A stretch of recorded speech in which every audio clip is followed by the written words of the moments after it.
नमस्कार दोस्तों, मैं प्रकाश जाखड़ा आपका फिर से एक बार स्वागत करता हूं। साथियों, एक्स्ट्रा इनकम आइडिया इस वीडियो में हम जानने वाले हैं। जितनी सैलरी आप कमाते हैं उतनी ही अलग से आप कमाई किस प्रकार से कर सकते हैं। दोस्तों, एक्स्ट्रा इनकम का जो ये आइडिया है उसके बारे में इस वीडियो में हम पूरी जानकारी यहाँ पर लेने वाले हैं। यदि आप इस आइडिया को जान जाते हैं तो आप वेतन को हाथ नहीं लगाएंगे, क्योंकि इससे आपको एक्स्ट्रा कमाई होने वाली है। किस प्रकार से आप एक्स्ट्रा कमाई कर सकते हैं, अलग से कमाई कर सकते हैं, उसके बारे में आपको जानना होगा कि किस प्रकार से आप अलग से कमाई कर सकते हैं। शानदार इन्वेस्टमेंट जो फॉर्मूला है उसके बारे में यहाँ पर हम जानकारी लेंगे। दोस्तों, यदि आप भी अपनी सैलरी के अलावा अलग से और एक्स्ट्रा कमाई करना चाहते हैं तो आप इस वीडियो को एंड तक जरूर देखें, ताकि जो ये फॉर्मूला है वो फॉर्मूला अवश्य ही आपकी अलग कमाई के अंदर योगदान देगा, जिससे कि आप दैनिक जीवन में आपके जो भी खर्चे हैं वो आसानी से हो सकेंगे और आपको किसी भी प्रकार से किसी भी एप्लीकेशन पर लोन लेने के लिए, किसी साहूकार के पास लोन लेने के लिए, किसी बैंक के पास लोन लेने के लिए आपको भटकना नहीं पड़ेगा। तो दोस्तों, इस वीडियो में हम अपनी सैलरी के साथ साथ अलग से किस प्रकार से हम कमाई कर सकते हैं, उसका जो शानदार फॉर्मूला है उसके बारे में हम जानने वाले हैं। उससे पहले दोस्तों, आप चैनल को सब्सक्राइब कर लें, बेल आइकन प्रेस कर ऑल पर क्लिक अवश्य कर लें, ताकि आने वाले इस प्रकार के वीडियो का नोटिफिकेशन आप तक पहुंच सके। अन्य लोगों तक भी आप वीडियो को सेंड अवश्य करें, ताकि सभी लोगों को अलग से कमाई का जो ये फॉर्मूला है सबको मालूम हो सके। दोस्तों, बिना किसी देरी के हम जानकारी लेते हैं। इन्वेस्टमेंट फॉर्मूला, अगर आपसे ये कहा जाए कि जितनी आपकी सैलरी है उतनी ही आप अलग से कमाई कर सकते हैं, यानी आप सेविंग के जरिए सैलरी से ज़्यादा जुटा सकते हैं, तो यकीन नहीं करेंगे, विश्वास नहीं करेंगे, लेकिन दोस्तों ये संभव है। इसके पीछे एक खास फॉर्मूला है जो काम करता है। किस प्रकार से क्या फॉर्मूला काम करता है उसके बारे में पूरी विस्तार से जानकारी आप यहाँ पर एक उदाहरण के माध्यम से समझ सकते हैं। राकेश प्राइवेट जॉब करता है। उनकी शिकायत यह है कि आमदनी बढ़ने के साथ खर्चे भी बढ़ जाते हैं, जिससे कुछ भी सेविंग नहीं हो पा रही है, बचत नहीं हो पा रही है। उनका कहना है कि फ्यूचर के लिए, भविष्य के लिए सेविंग जरूरी है, लेकिन पैसे बचा नहीं पाते। दरअसल ये केवल राकेश की शिकायत नहीं है, अधिकतर कामकाजी जो लोग हैं उन सबके सामने ये बहुत विकट समस्या है, परेशानी है। लेकिन वित्तीय तौर पर यह माना जाता है कि निवेश के लिए सैलरी से ज्यादा इच्छा शक्ति होना बहुत जरूरी है। सेल्फ कॉन्फिडेंस यदि आप में है तो अवश्य ही आप अपनी सैलरी से अलावा भी कमाई कर सकते हैं। आज अगर हम आपसे कहें कि जितनी आपकी सैलरी है उसी में से सेविंग कर बड़ा फंड बना सकते हैं, तो आपको विश्वास नहीं होगा। यही नहीं, अगर आपसे ये कहा जाए कि जितनी आपकी सैलरी है उतनी आप अलग से कमाई कर सकते हैं, यानी आप सेविंग के जरिए सैलरी से ज़्यादा जुटा सकते हैं, तो यकीन नहीं करेंगे, विश्वास नहीं करेंगे, लेकिन ये संभव है। दरअसल यानी वास्तव में इसके पीछे एक खास फॉर्मूला काम करता है। अगर आप प्राइवेट जॉब में हैं तो आपके लिए इस गणित को समझना बेहद ज़रूरी है कि आप अपने सैलरी के साथ साथ अलग से और कमाई किस प्रकार से कर सकते हैं। यदि दोस्तों आप अपनी सैलरी के अलावा अलग से कमाई करना चाहते हैं तो किस प्रकार से आप कमाई कर सकते हैं, उसके लिए इस गणित को आपको, इस फॉर्मूले को आपको समझना होगा। 50,000 सैलरी वालों के लिए ये फॉर्मूला है। यदि आपकी सैलरी कम या ज़्यादा है तो आप उसके प्रतिशत के हिसाब से इसका गणित लगा सकते हैं। उदाहरण के लिए, आपकी सैलरी जितनी भी है उसके बराबर आप अलग से आमदनी कर सकते हैं। इसके लिए एक खास फार्मूला है। अगर आपकी मंथली सैलरी 50,000 रुपये है और आप चाहते हैं कि आपको हर महीने 50,000 रुपये अलग से आमदनी होनी चाहिए, तो इसके लिए आपको हर महीने कम से कम अपनी सैलरी में से 30% हिस्सा बचाना होगा। आपको 50,000 रुपये मिलते हैं, अलग से आप 50,000 रुपये और कमाना चाहते हैं, तो दोस्तों इसके लिए आपको जो 50,000 सैलरी मिलती है, इस सैलरी में से आपको 30% आपको जो पेमेंट है, आपकी जो सैलरी है उसमें से बचत करनी होगी।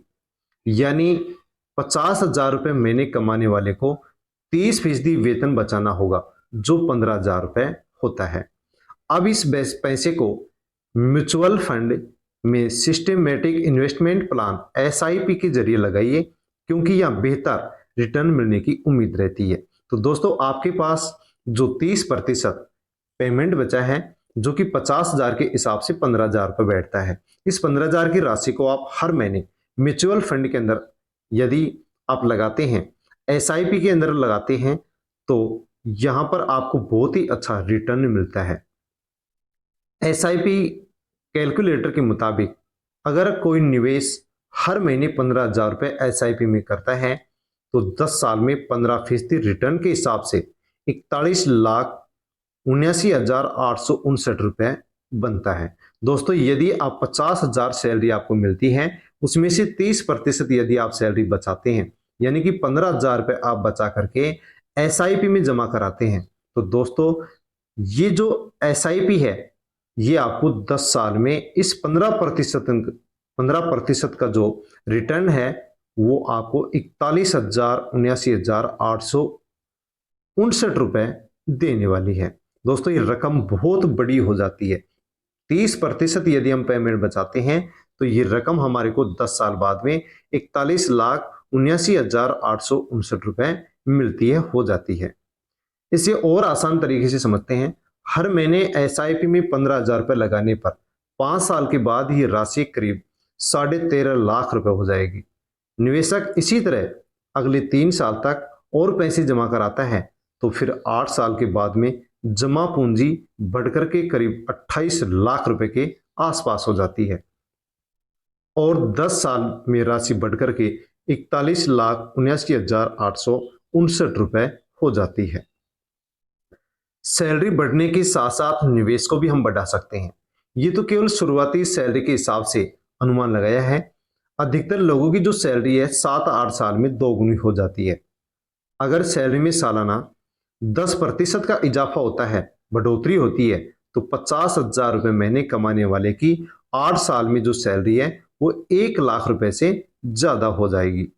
अगर निवेशक सैलरी बढ़ने के साथ साथ निवेश की राशि को बढ़ाता है तो 10वें साल में उसकी सैलरी से 35,369 रुपये महीने की बचत होने लगेगी।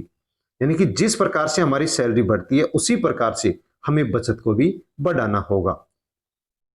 यानी अगर 50,000 रुपए की सैलरी वाले 15,000 रुपये महीने से एसआईपी की शुरुआत करते हैं, हर साल उसमें 10% का इजाफा करते हैं, क्योंकि पेमेंट में भी 10% का इजाफा हो रहा है, बढ़ोतरी हो रही है, तो यहां पर हम बचत में भी 10% बढ़ा सकते हैं।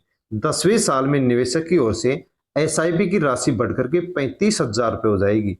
इस हिसाब से 10 साल में 15% सालाना रिटर्न हिसाब से कुल 59,36,129 रुपये बन जाएंगे। दोस्तों जैसे जैसे सैलरी बढ़ेगी वैसे वैसे यदि हम बचत करते हैं तो वो राशि अंत में मिलने वाली भी बढ़ जाएगी। अगर यही सिलसिला 15 साल तक चालू रखते हैं तो इस हिसाब से कुल 1,66,49,992 रुपये अब हमें मिलेंगे। अब आप समझ सकते हैं कि हर महीने 30% सैलरी बचाकर आप 10 से 15 साल में कितनी बड़ी राशि जमा कर सकते हैं, इकट्ठी कर सकते हैं। यानी 1,66,00,000 राशि आप प्राप्त कर सकते हैं, जमा कर सकते हैं। इस फॉर्मूले से अब जब आप 10 साल तक अपनी सैलरी 30% का हिस्सा निवेश करते हैं तो आपके पास करीब 60 लाख रुपए होंगे, जबकि 15 साल में 1,66,00,000 रुपए बन जाएंगे। अब आप कल्पना कीजिए कि इस राशि को सीधे बैंक में फिक्स्ड डिपॉजिट यानी कि एफडी कर देने से ही आपको 1 लाख रुपए महीने से ज्यादा ब्याज मिलेगा। यानी सैलरी के बराबर इस रास्ते से आमदनी होने लगेगी। तो दोस्तों आपको पहले 50,000 मिल रहे थे, 30% आपने उसमें से बचा लिया। जैसे जैसे सैलरी बढ़ती गई वैसे वैसे हमने बचत भी बढ़ाई और उसका हमने निवेश किया। अब जब आपका पेमेंट 1 लाख हो जाएगा, उसी के साथ आपको जो राशि मिलेगी 1,66,00,000 की जो राशि मिलेगी, उसको यदि आप फिक्स्ड डिपॉजिट करते हैं, एफडी करा देते हैं, तो आपको इस राशि पर प्रत्येक महीने 1 लाख रुपए ब्याज मिलने वाला है। दोस्तों सैलरी भी 1 लाख और यहाँ पर जो हमें ब्याज मिल रहा है वो भी 1 लाख और हमारी जो फिक्स्ड डिपॉजिट है वो राशि वहां पर हमारी जमा भी है। तो दोस्तों इस प्रकार से हम अपनी सैलरी के साथ साथ अन्य और कमाई भी बढ़ा सकते हैं।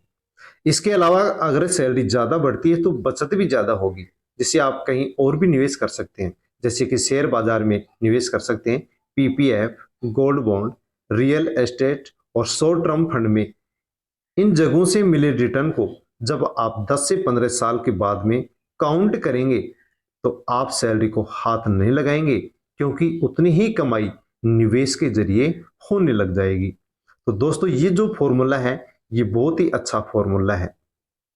इसी के साथ आपको ये भी बता दें कि हमेशा से निवेशक के लिए मूलधन से ज्यादा प्यारा ब्याज होता है, लेकिन ब्याज तभी मिलेगा जब आप निवेश करेंगे। नौकरी पेशा लोगों की कमाई धीरे धीरे बढ़ती है, इसलिए आज के दौर में एसआईपी एक बेहतरीन विकल्प है, ऑप्शन है, जिसके माध्यम से लंबी अवधि में छोटे छोटे निवेश से बड़ा फंड बना सकते हैं।